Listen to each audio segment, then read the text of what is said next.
Here with me to discuss this and the fight for the soul of the Democratic Party are three people who are still free agents, essentially. That's how I'm describing them. Mayor Michael Nutter, former mayor of Philadelphia and former national political co-chair for the now ended Mike Bloomberg campaign. Maya Rupert, former senior advisor for the Elizabeth Warren campaign. She was also with a different campaign before that. And Democratic Congressman Raja Krishnamurthy of Illinois, who has not endorsed a candidate in the race. Good morning to all of you. Thank you for joining us. Good morning, Ali. Maya, I just want to carry on with this, with the conversation about Kamala Harris. In her Twitter, in her video that she tweeted out, she talks about the fact that she is at the Edmund Pettus Bridge.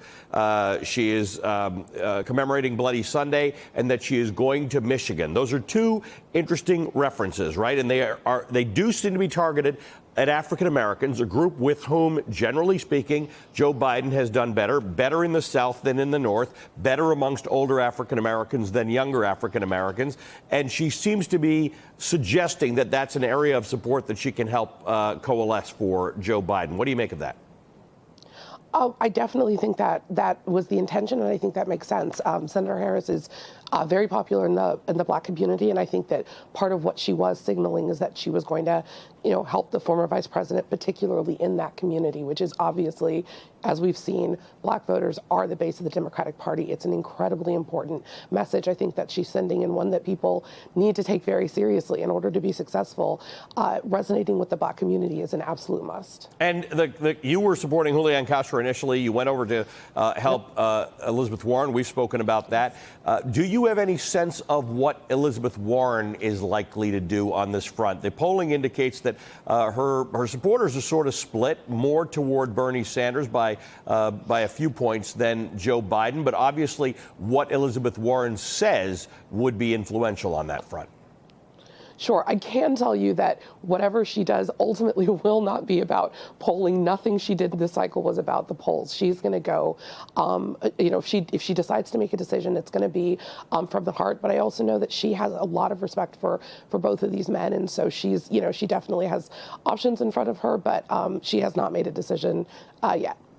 Michael Nutter, your candidate, Rachel Maddow was talking to Elizabeth Warren the other night and saying that a lot of people accused Elizabeth, or credited, whatever you want to say, credited Elizabeth Warren with trying to take Mike Bloomberg out of the race. And she said, yes, she did do that. So when we're talking about bad blood, does that exist? Because what I want to understand here is the fight for what the Democratic Party is. Mike Bloomberg was out there particularly targeting, Bernie Sanders and saying that's not going to work. That's not where the Democratic Party has to be to win. So what happens now?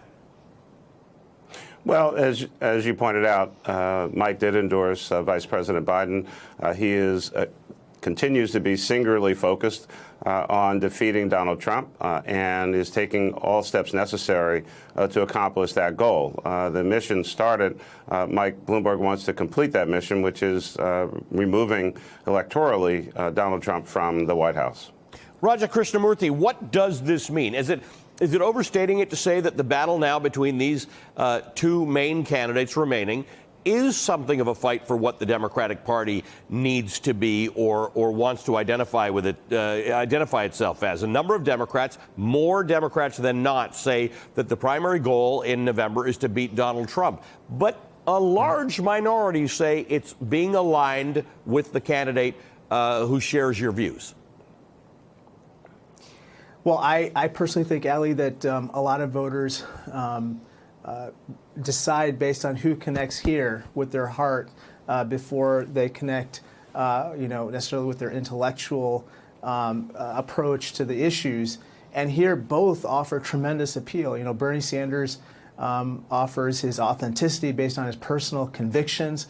And then Joe Biden offers tremendous humanity and heart based on his personal life tragedies. And I think that that, as much as anything else, will, in my opinion, sway voters who really connects, because the overall goals are very similar between the two. They both want to fight man-made climate change. They both want to end gun violence. They want to reduce and shrink the gap between the haves and the have-nots, and they want to end discrimination based on, where you come from or who you love or how you pray or how many letters there are in your name. There are 29 in mine. And I think that both of them share goals that I think will allow either of them to be victorious in November. Hey there, I'm Chris Hayes from MSNBC. Thanks for watching MSNBC on YouTube. If you want to keep up to date with the videos we're putting out, you can click subscribe just below me or click over on this list to see lots of other great videos.